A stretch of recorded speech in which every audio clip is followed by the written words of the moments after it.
Assalamualaikum warahmatullahi wabarakatuh. Kembali lagi ke channel Pak Guru Desa Jurnal.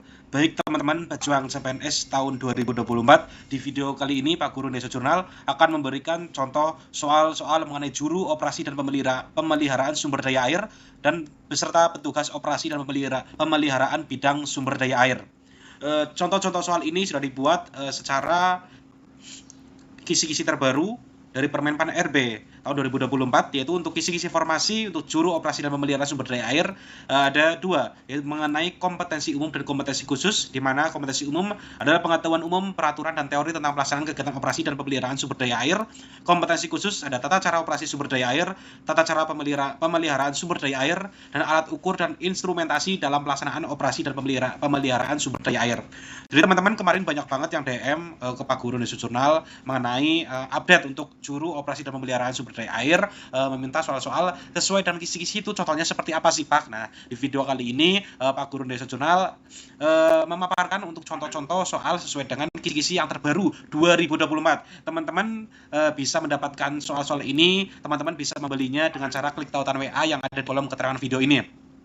Sekali lagi, teman-teman bisa mendapatkan contoh-contoh soal mengenai juru operasi dan pemeliharaan sumber daya air serta petugas operasi dan pemeliharaan bidang sumber daya air dengan cara klik tautan WA yang ada di kolom keterangan video ini. Teman-teman bisa membelinya. Dan teman-teman juga nanti membelinya gratis juga, free regulasi perundangan dan juga beberapa materi mengenai juru operasi dan pemeliharaan sumber daya air. Ada total 80-an lebih untuk file PDF-nya. Baik teman-teman, kita langsung aja ke soal nomor 1. Ini soalnya prediksi ini sudah sesuai dengan Permenpan RB mengenai sub soal atau kisi-kisi yang terbaru ya Kak. Baik teman-teman, yang pertama, soal pertama, apa yang dimaksud dengan data logger dalam instrumentasi sumber daya air? A. Alat ukur yang digunakan untuk mengukur debit air. B. Alat ukur yang digunakan untuk mengukur kualitas air. C. Alat yang digunakan untuk menyimpan dan merekam data pengukuran. D. Alat yang digunakan untuk menganalisis data pengukuran. Dan E. Alat yang digunakan untuk menampilkan data pengukuran. Teman-teman bisa menganalisis juga untuk soal nomor 1 ini kira-kira masuk kisi-kisi yang mana. Karena ada kisi-kisi umum, ada kisi-kisi khusus ya teman-teman. Jadi teman-teman juga harus belajar semuanya dari umum dan khusus. Baik teman-teman, saya kasih clue untuk soal nomor 1 ini adalah soal mengenai kompetensi khusus ya. Ini kira-kira yang mana teman-teman? Tata cara operasi sumber daya air, apa tata cara pemeliharaan sumber daya air, atau alat ukur dan instrumentasi dalam pelaksanaan operasi dan pemeliharaan sumber daya air. Jadi jelas banget untuk nomor 1 adalah masuk ke poin nomor 3, yaitu alat ukur dan instrumentasi dalam pelaksanaan operasi dan pemeliharaan sumber daya air. Nomor 1 itu jawabannya adalah C. Data logger adalah alat yang digunakan untuk menyimpan dan merekam data pengukuran data berbagai sensor. Data logger dapat digunakan untuk merekam data debit air, kualitas air, ketinggian muka air, dan parameter lainnya. Baik teman-teman, soal nomor 2, apa fungsi alat dari alat ukur TDS, Total Dissolved Solids, dalam sistem pengolahan air limbah? A. Untuk mengukur kadar garam dalam air. B. Mengukur suhu air. C. Mengukur tingkat kesamaan atau kebasahan air. D. Mengukur kadar oksigen terlarut dalam air. Dan E. Mengukur kekeruan air. Soal nomor 2 jawabannya adalah A. Ini juga masih sama ya, ini mengenai alat ukur dan instrumentasi dalam pelaksanaan operasi dan pemeliharaan sumber daya air ya. Jawabannya adalah A. Alat ukur TDS mengukur jumlah total zat padat terlarut dalam air. Zat padat terlarut ini dapat berupa garam, mineral, dan bahan organik. Pengukuran TDS penting untuk memantau kualitas air limbah dan memastikan bahwa air limbah yang dibuang ke lingkungan memenuhi standar. Teman-teman, saya ingatkan lagi, teman-teman bisa membelinya dengan cara klik tautan WA yang ada di kolom keterangan video ini. Teman-teman mendapatkan satu paket soal latihan berisi 542 file dan pembahasannya, kemudian gratis juga, free, ada 80-an lebih mengenai materi dan regulasi perundangan. Oh ya, untuk teman-teman, SKB itu soalnya diadopsi ya, atau berasal dari regulasi perundangan. Jadi teman-teman harus mempersiapkan jauh-jauh hari. Soal SKD kemarin kan sudah keluar ya teman-teman. Kalau enggak, kita pasti bisa tahu pesaing kita nilainya berapa, kemudian bisa di live score ya teman-teman. Kira-kira kalau misal teman-teman langsung kira-kira teman-teman langsung masuk ke SKB nih, teman-teman langsung cari, dan teman-teman jangan salah, langsung aja klik tautan WA yang ada di kolom keterangan ini, teman-teman langsung beli, kemudian langsung belajar, karena teman-teman yang lain pun ingin mendapatkan seperti yang teman-teman inginkan ya. Semuanya berdoa supaya tahun ini bisa lolos menjadi CPNS. Tetapi bagaimana usaha kita untuk bisa sampai ke sana, teman-teman. Jadi teman-teman harus langsung belajar jauh-jauh hari, belajar mempersiapkannya. Nah, di sini teman-teman sudah mendapatkan contoh. Saya rasa cuma di channel ini teman-teman bisa mendapatkan soal-soal yang mengenai sedang kisi-kisi ini. Teman-teman bisa mendapatkan soal-soal latihan mengenai juru operasi dan pemeliharaan sumber daya air ini hanya di channel ini ya, teman-teman. Teman-teman langsung aja klik tonton WA yang ada di kolom keterangan video ini ya. Kita langsung aja teman-teman, karena ini banyak banget soalnya. Kita langsung aja ke soal nomor berapa ya teman-teman ya. Nomor 8 aja ya. Apa yang dimaksud dengan pemeliharaan rutin pada jaringan irigasi? Nah, kalau ini masuk ke kisi-kisi yang mengenai pemeliharaan tadi ya. Ini tata cara pemeliharaan sumber daya air. Ini ada di kompetensi khusus yang nomor 2, teman-teman. Apa yang dimaksud dengan pemeliharaan rutin pada jaringan irigasi? A. Perbaikan kerusakan yang terjadi pada jaringan irigasi. B. Penggantian komponen jaringan irigasi yang rusak. C. Pembersihan saluran dan bangunan dari sampah dan kotoran. D. Pembangunan baru jaringan irigasi. Dan E. Penataan kembali jaringan irigasi. Jawabannya adalah C. Pemeliharaan rutin pada jaringan irigasi adalah kegiatan perawatan yang dilakukan secara terus-menerus untuk menjaga kondisi jaringan irigasi agar tetap berfungsi dengan baik. Kegiatan ini meliputi membersihkan saluran dan bangunan dari sampah dan kotoran, membersihkan saluran dan bangunan dari tanaman liar dan semak-semak, menutup lubang-lubang bocoran kecil di saluran atau bangunan, pemeliharaan bangunan air, pembersihan, pelumasan, dan pengecatan. Langsung aja kita loncat juga langsung ke soal nomor berapa ya? 14. Manakah dari tindakan berikut yang paling efektif untuk mencegah erosi tanah di daerah aliran sungai, teman-teman? Ini masuk ke poin kisi-kisi nomor berapa, teman-teman? Ini poin ke tata cara operasi sumber daya air. Jadi ini masuk ke kompetensi khusus yang nomor 1, teman-teman. Jawabannya nomor 14. Yang mana, teman-teman? Jawabannya C ya. Membangun bendungan di hulu sungai, membawa sampah plastik ke sungai, melakukan reboisasi di lereng bukit, dan menggunakan pupuk kimia di lahan pertanian, dan mencuci kendaraan di sungai. Jawabannya adalah C. Reboisasi membantu menahan tanah dan mencegah erosi. Akar pohon menahan tanah, sementara daun pohon menyerap air hujan dan mengurangi limpasan air yang dapat menyebabkan erosi. Teman-teman, cuma di channel ini teman-teman bisa mendapatkan contoh-contoh soal juru operasi dan pemeliharaan sumber daya air yang mengenai sesuai dengan kisi-kisi terbaru. Jadi teman-teman langsung aja klik tonton WA, teman-teman langsung beli, teman-teman langsung belajar, teman-teman harus sukses. Oke, teman-teman. Kita langsung aja ke soal terakhir aja ya, karena ini banyak banget, lama banget ya, teman-teman. Kita langsung aja ke soal terakhir aja ya, teman-teman. Banyak banget ya, teman-teman ya, ada 500 berapa? Ini 542 ya. Teman-teman tuh banyak banget, teman-teman bisa membelinya dengan cara klik tautan WA yang ada di kolom keterangan video ini. Soal nomor ini aja, nomor 541 dulu, baru 542. 541 ini masuk ke ini ya, teman-teman, kisi-kisi yang khusus. Yang pertama ya, alat ukur apa yang digunakan untuk mengukur ketinggian muka air secara otomatis? Anemometer, barometer, water level gauge, rain gauge, dan turbidity meter. Jawabannya C ya. Water level gauge adalah alat ukur yang digunakan untuk mengukur ketinggian muka air. Ada water level gauge manual dan otomatis yang dapat merekam data secara berkala atau kontinu. Oke, teman-teman, saya kasih contoh juga yang ini mengenai contoh-contoh soal umum. Ini ada pengetahuan umum, peraturan turut tentang pelaksanaan kegiatan operasi dan sumber daya air. Ini adalah untuk kisi-kisi umum. Adalah teman-teman juga bisa namanya belajar mengenai materi-materi, kemudian regulasi dengan umum. Kalau umum itu lebih kayak misalkan materi tentang sungai, materi tentang rawa, materi tentang embung gitu, itu namanya materi-materi umum ya. Ada kok. Saya kasih contoh aja ya, teman-teman, untuk yang umum ya. Oh ya, teman-teman, jangan lupa teman-teman juga bisa membelinya dengan cara klik tonton WA yang ada di kolom keterangan video ini. Teman-teman, untuk yang umum itu soalnya seperti apa ya. Nah, ini teman-teman, soal yang umum ini seperti ini ya.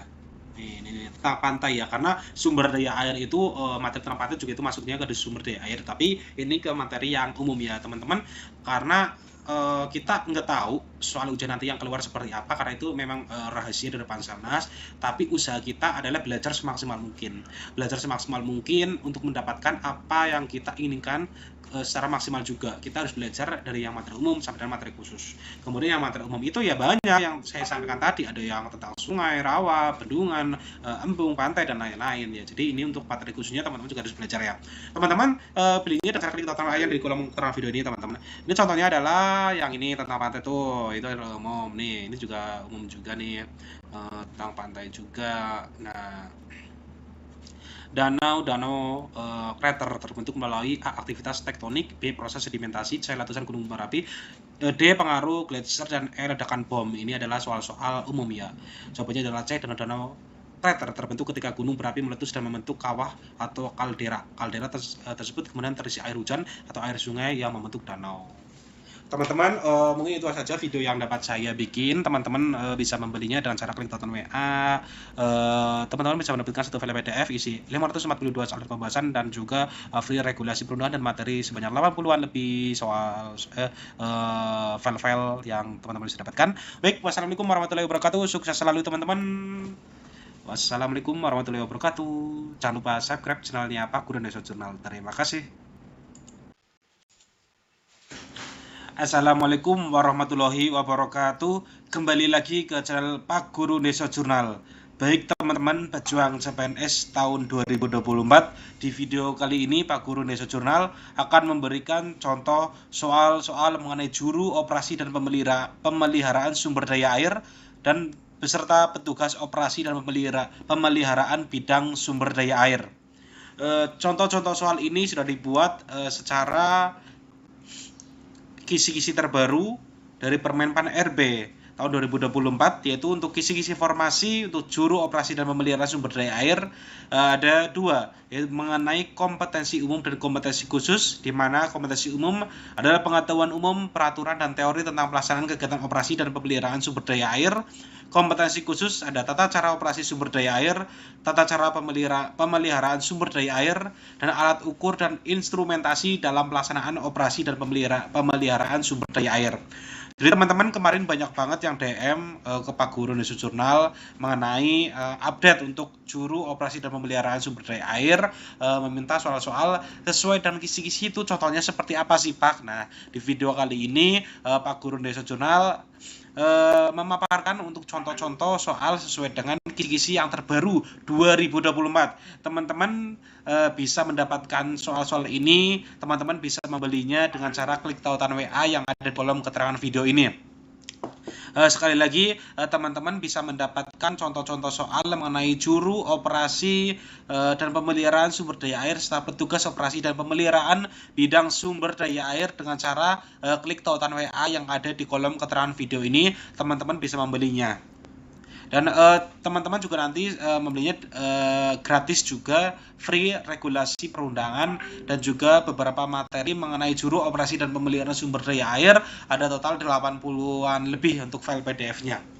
Baik teman-teman, kita langsung aja ke soal nomor 1.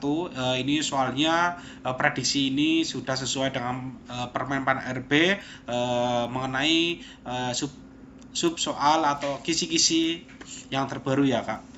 Baik teman-teman, yang pertama, soal pertama, apa yang dimaksud dengan data logger dalam instrumentasi sumber daya air? A. Alat ukur yang digunakan untuk mengukur debit air. B. Alat ukur yang digunakan untuk mengukur kualitas air. C. Alat yang digunakan untuk menyimpan dan merekam data pengukuran. D. Alat yang digunakan untuk menganalisis data pengukuran. Dan E. Alat yang digunakan untuk menampilkan data pengukuran. Teman-teman bisa menganalisis juga untuk soal nomor 1 ini kira-kira masuk kisi-kisi yang mana.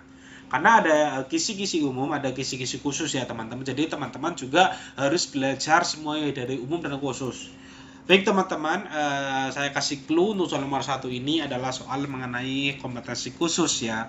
Ini kira-kira yang mana teman-teman? Tata cara operasi sumber daya air, apa tata cara pemeliharaan sumber daya air, atau alat ukur dan instrumentasi dalam pelaksanaan operasi dan pemeliharaan sumber daya air. Jadi jelas banget nomor 1 adalah masuk ke poin nomor 3, yaitu alat ukur dan instrumentasi dalam pelaksanaan operasi dan pemeliharaan sumber daya air.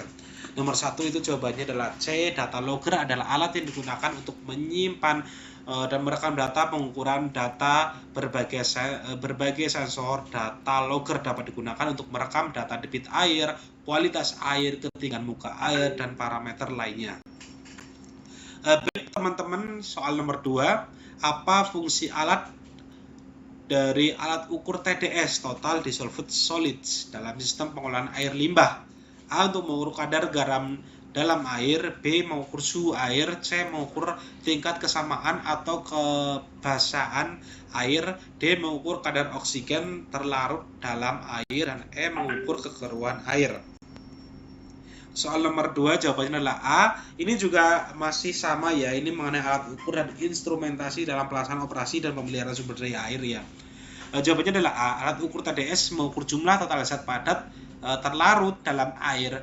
Zat padat terlarut ini dapat berupa garam, mineral, dan bahan organik. Pengukuran TDS penting untuk memantau kualitas air limbah dan memastikan bahwa air limbah yang dibuang ke lingkungan memenuhi standar. Teman-teman, saya ingatkan lagi, teman-teman bisa membelinya dengan cara klik tautan WA yang ada di kolom keterangan video ini. Teman-teman mendapatkan satu paket soal latihan berisi 542 file dan pembahasannya, kemudian gratis juga, free, ada 80-an lebih mengenai materi dan regulasi perundangan. Oh ya, untuk teman-teman, SKB itu soalnya diadopsi ya, atau berasal dari regulasi perundangan. Jadi teman-teman harus mempersiapkan jauh-jauh hari.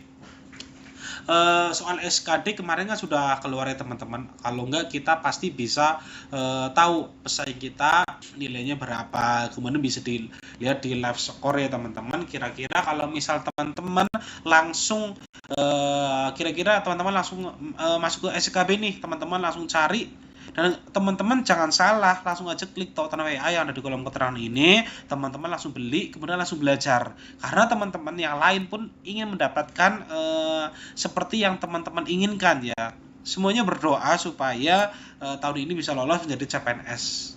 Tetapi bagaimana usaha kita untuk bisa sampai ke sana, teman-teman. Jadi teman-teman harus langsung belajar jauh-jauh hari, belajar mempersiapkannya. Nah, di sini teman-teman sudah mendapatkan contoh.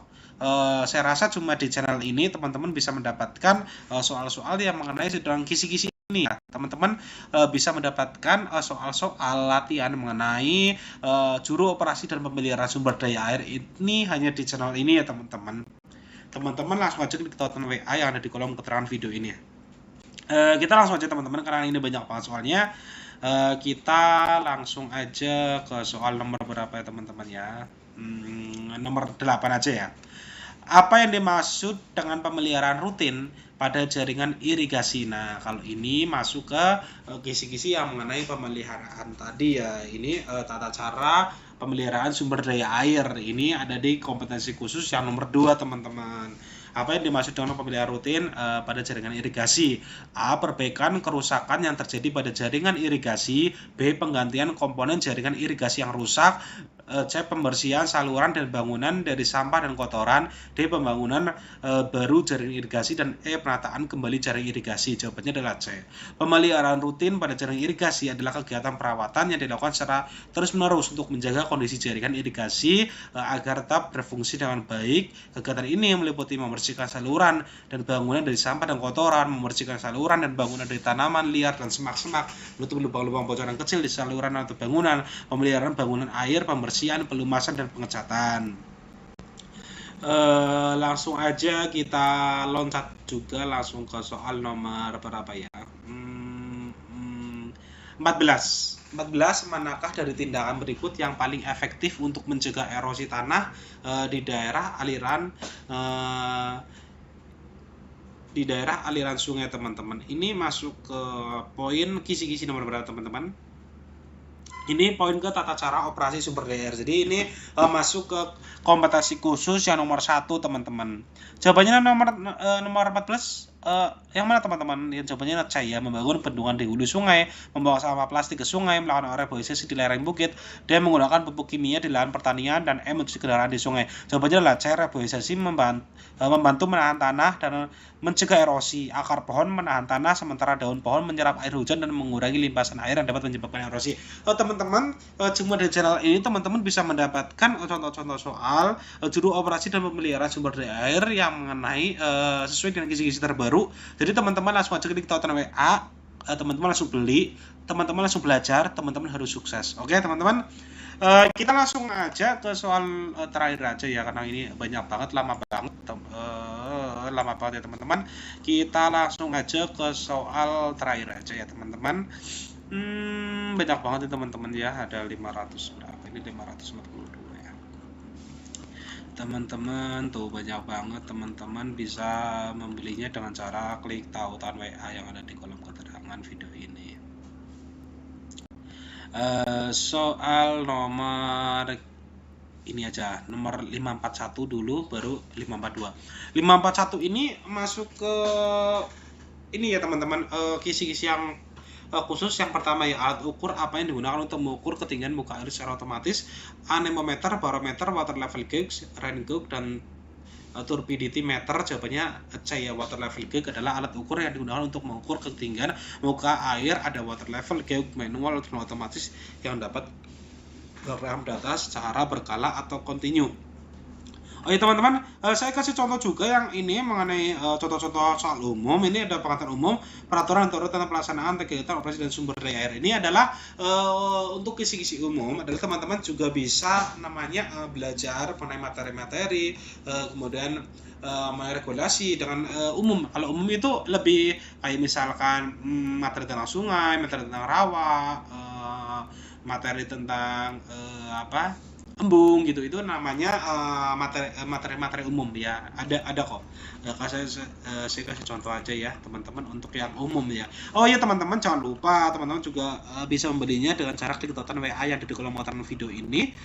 Teman-teman, untuk yang umum itu soalnya seperti apa ya. Nah ini teman-teman,